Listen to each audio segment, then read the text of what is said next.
Je suis mort, c'est ça. Un arrêt cardiaque au travail m'a emmené dans un endroit que je n'avais jamais imaginé. Et là, quelque chose d'incroyable et d'effrayant s'est produit. Jésus m'a montré combien de temps l'âme reste réellement sur terre après la mort. Ce que j'ai vu a complètement changé tout ce que je pensais de la vie et de la mort. Avez-vous déjà réfléchi à ce qui arrive à votre âme après votre départ? Combien de fois vous êtes-vous demandé si, d'une manière ou d'une autre, vous pourriez changer le cours de votre destin, si vous pouviez mieux comprendre ce qui se passe après la vie? Cette révélation que j'ai reçue pourrait être la clé pour vous aider à comprendre le véritable but de votre vie. Je sais ce que vous ressentez, cette peur, ce doute constant sur ce qui vient après. Je l'ai ressenti aussi, mais ce que Jésus m'a montré va vous faire repenser à tout. Je suis ici pour partager cette expérience avec vous, pour que, contrairement à tant d'autres, vous ne viviez pas votre vie sans vraiment comprendre votre véritable but. Parce qu'après avoir su ce que je sais, vous ne pourrez plus vivre de la même manière. Je veux vous aider à comprendre tout cela maintenant, avant qu'il ne soit trop tard. Avant de continuer avec cette histoire incroyable, j'ai une demande rapide. Vérifiez si vous êtes abonné pour ne manquer aucun détail de ce voyage transformateur. Ah, et n'oubliez pas de laisser votre like et de commenter d'où vous regardez. Passons au récit. Mon nom est José Mauricio. J'ai 47 ans. Je travaille comme ouvrier. Et jusqu'à récemment, je menais une vie ordinaire. Je me levais, prenais mon café avec du pain, donnais un rapide baiser à ma femme et courais au travail. C'était juste un jour normal de plus. Ou du moins je le pensais, j'étais en plein milieu de mon service, manipulant des outils quand j'ai ressenti quelque chose d'étrange. D'abord, un léger vertige, comme si le monde tournait lentement. Ensuite, ma poitrine s'est serrée. C'était comme si quelqu'un avait éteint un interrupteur à l'intérieur de moi. Tout est devenu sombre pendant une seconde, et puis est venu le plus incroyable. Soudain, j'étais là, debout, regardant mon propre corps sur le sol. Oui, vous avez bien entendu. J'ai vu mon corps allongé au milieu de l'usine. Mes collègues ont couru vers moi, criant, essayant de me secourir. Ah! Quelqu'un a commencé un massage cardiaque, un autre a appelé les secours, et j'étais là à côté, voyant tout, mais personne ne me voyait. C'était un énorme choc. J'essayais de parler, d'atteindre les gens, mais c'était comme si j'étais fait de vent.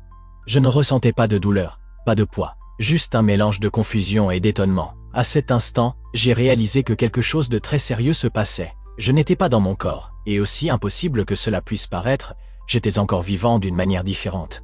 Mais j'étais là conscient, et ce n'était que le début. Je me sentais encore flotter, léger, comme si j'avais laissé derrière moi un énorme poids. Il n'y avait plus de bruit de machine, ni odeur d'huile de l'usine, juste c'est un silence. Un silence différent, ce genre de silence qui semble converser avec nous de l'intérieur. C'est alors qu'une lumière est apparue. Elle ne venait pas d'en haut, ni d'un endroit spécifique. Elle était simplement là et brillait, d'une manière que je n'avais jamais vue. C'était une lumière qui réchauffait, qui apaisait, qui faisait battre mon cœur plus lentement. Je sentais qu'elle m'appelait, et j'ai peu à peu perçu une présence. Quelqu'un s'approchait, et quand j'ai finalement vu qui c'était, mes jambes auraient tremblé. Si j'avais encore eu un corps à ce moment-là, c'était Jésus. Oui, Jésus-Christ, celui dont j'entendais parler depuis que j'étais petit, mais qui, avec le temps, était resté dans un coin oublié de mon cœur. Il était là devant moi, pas de chair et d'os. Ce n'était pas plus que ça. C'était comme s'il était fait de lumière, mais une lumière vivante, consciente, pleine d'amour. Jésus m'a regardé comme personne ne m'avait jamais regardé auparavant, avec un regard qui traversait tout, mes défauts, mes peurs, ma dureté. Et pourtant, il me regardait avec tendresse, avec un amour si fort qu'il m'a désintégré de l'intérieur.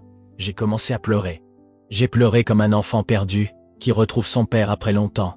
Et même sans rien dire avec la bouche, Jésus m'a parlé directement au cœur. « José, tu as oublié qui tu es, mais moi je ne l'ai pas oublié. » Cela m'a touché comme une vérité que j'avais toujours su, mais que j'avais enterrée au fond de mon âme. J'ai vécu tant d'années préoccupé par le travail, payer les factures, survivre, que j'ai oublié la partie la plus importante, vivre avec le cœur. Et à cet instant devant Jésus, j'ai réalisé que cette expérience n'était pas juste une frayeur, c'était une invitation, un appel à se souvenir, à se réveiller. Encore là devant Jésus, quelque chose d'étrange a commencé à se produire. Je ne savais pas l'expliquer correctement, mais c'était comme si le temps s'était arrêté. Ou peut-être étais-je celui qui allait ailleurs, un endroit qui n'avait pas l'odeur de l'usine, ni le bruit de la rue, juste une sensation de paix profonde, comme si tout était à sa place. Jésus a fait un geste, un simple mouvement de la main, et soudain j'ai été transporté. Je ne savais pas où j'allais, mais tout autour de moi semblait me guider. Je flottais comme si le sol n'existait pas, mais en même temps je sentais que j'étais accueilli, enveloppé par quelque chose que je ne pouvais pas voir, mais que je savais être bon. C'est là que je suis entré dans un endroit différent. Ce n'était pas un endroit comme un autre, C'était comme si c'était une salle géante, où tout ce que j'avais vécu se déroulait devant mes yeux. Une vision, mais pas une vision quelconque, c'était comme si un grand miroir avait été placé devant moi. Et dans ce miroir, je voyais toute ma vie. Je voyais chaque moment, chaque pas que j'avais fait.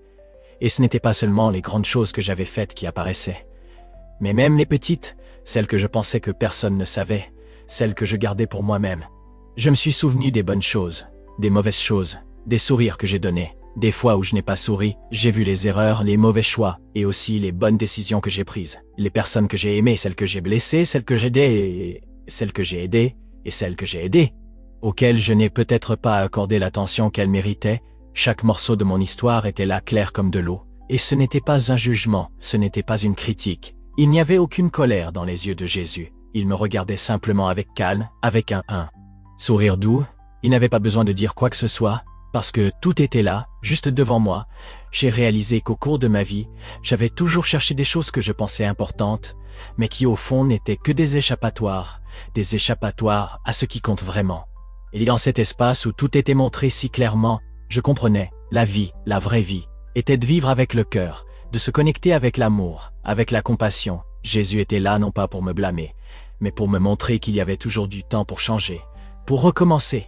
Il recommençait, il me disait avec les yeux, tu peux faire différemment José, tu peux vivre avec plus d'amour, plus de paix. Et soudain je me suis retrouvé devant quelque chose que je n'avais jamais imaginé, l'opportunité de regarder ma vie, non pas avec les yeux d'un homme ordinaire, mais avec les yeux de quelqu'un qui a une seconde chance. J'étais encore là flottant dans cet espace de paix avec la vision de ma vie se déroulant devant moi.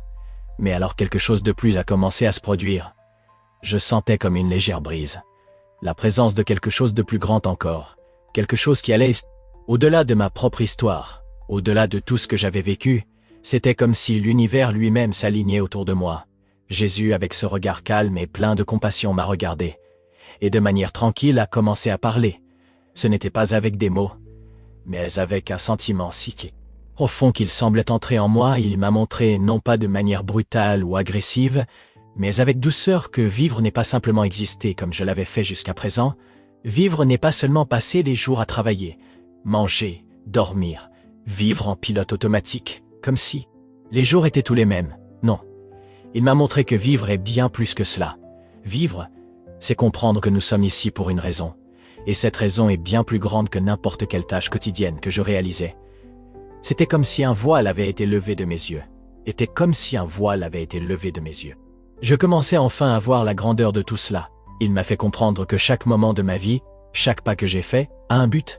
Et ce but n'était pas seulement ce que je faisais dans mon travail, ou ce que je réalisais en tant qu'ouvrier. C'était quelque chose de plus profond, quelque chose qui transcendait ma routine quotidienne. J'ai vu clairement que chacun de nous, aussi simple soit-il, a une mission à accomplir, quelque chose qui va au-delà de notre propre compréhension. Et moi, José Mauricio, un ouvrier ordinaire, j'avais aussi quelque chose de grand à faire, peu importait.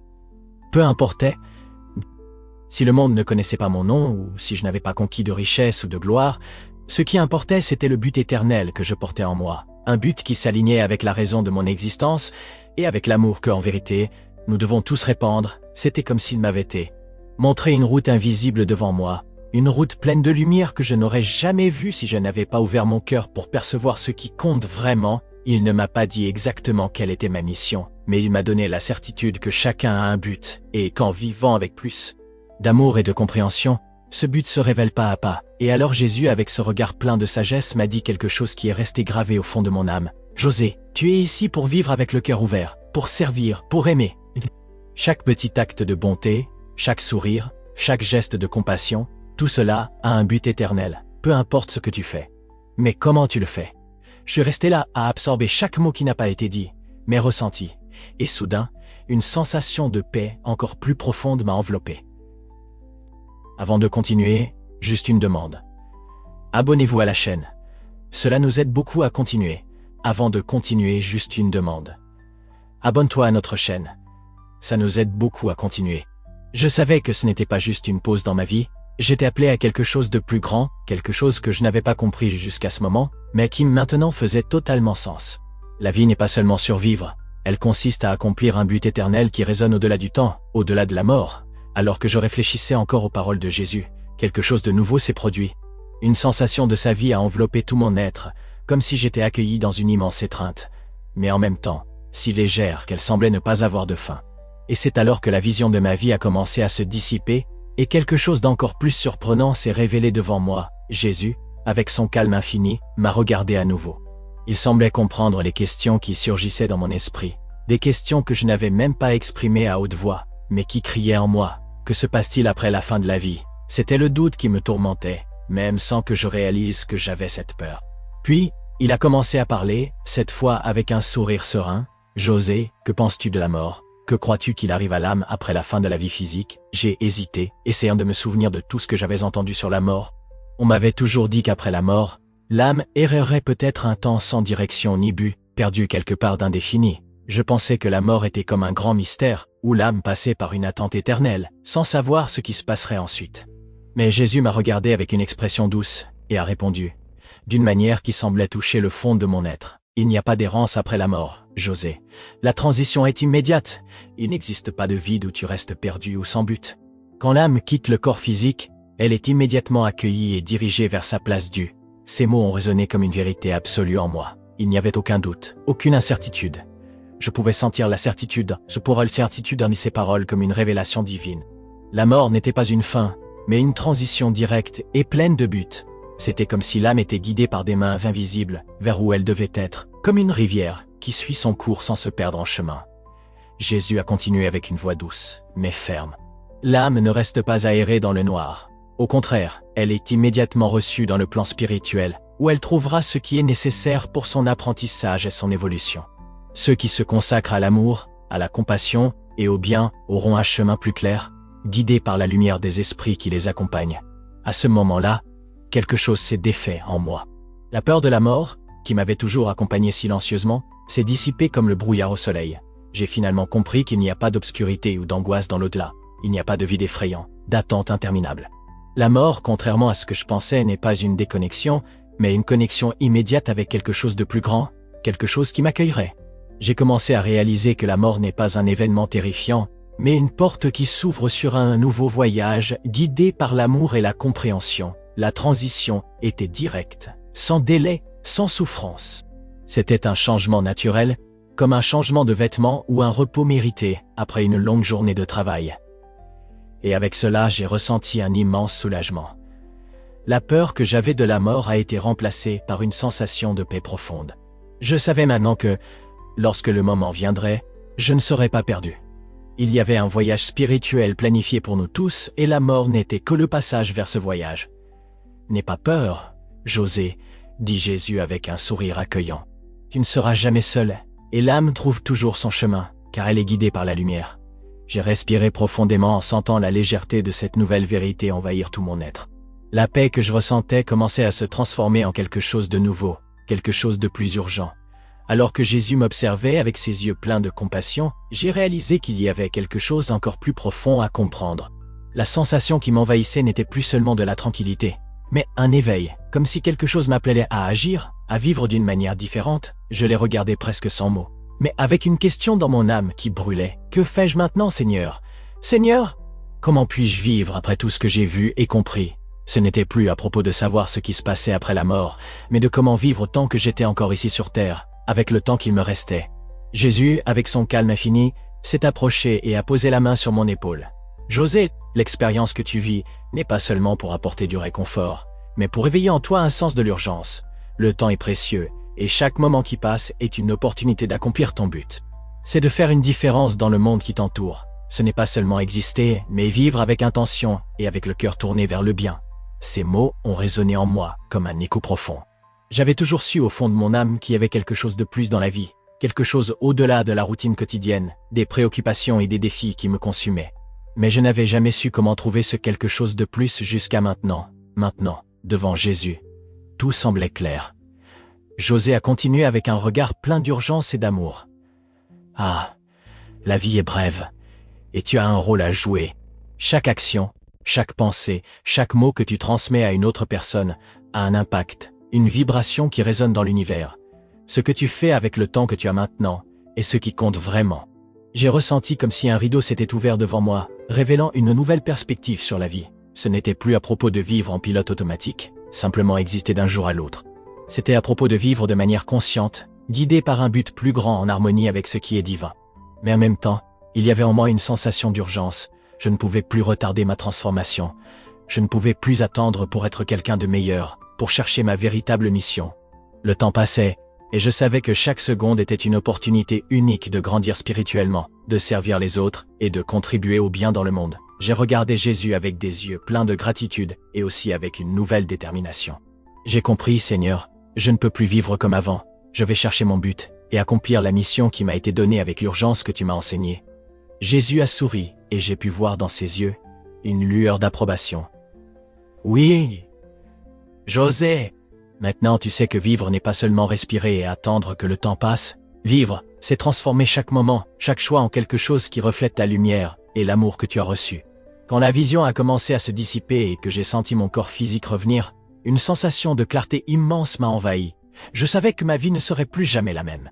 La peur que j'avais de la mort n'avait plus de sens, car je savais que la véritable urgence était de vivre avec un but ici et maintenant. La rencontre avec Jésus n'était pas seulement une expérience spirituelle, mais un éveil à la vérité profonde de la vie. Je n'étais plus seulement un ouvrier, un homme ordinaire. J'étais quelqu'un avec une mission, avec un but divin à accomplir, et cette mission commençait immédiatement avec chaque pensée, chaque attitude et surtout avec chaque action tournée vers le bien d'autrui. L'urgence n'était pas seulement dans la mort, mais dans la vie, et c'était cela que je comprenais maintenant. Chaque seconde qui passait devait être vécue de manière significative, parce qu'en fin de compte, la seule chose qui compte est l'héritage d'amour, de paix et de bonté que nous laissons au monde. Et c'est ainsi qu'avec un cœur renouvelé et une âme éveillée, je suis retourné à ma vie avec la certitude que chaque pas que je ferai à partir de maintenant sera une contribution à quelque chose de bien plus grand que je ne pourrais imaginer. Si vous avez aimé, n'oubliez pas de laisser votre like ci-dessous. Commentez aussi ce qui vous a le plus touché dans cette vidéo. J'adore lire vos commentaires et bien sûr, si vous n'êtes pas encore abonné, abonnez-vous à la chaîne pour ne manquer aucune nouveauté de ce voyage jusqu'à la prochaine vidéo.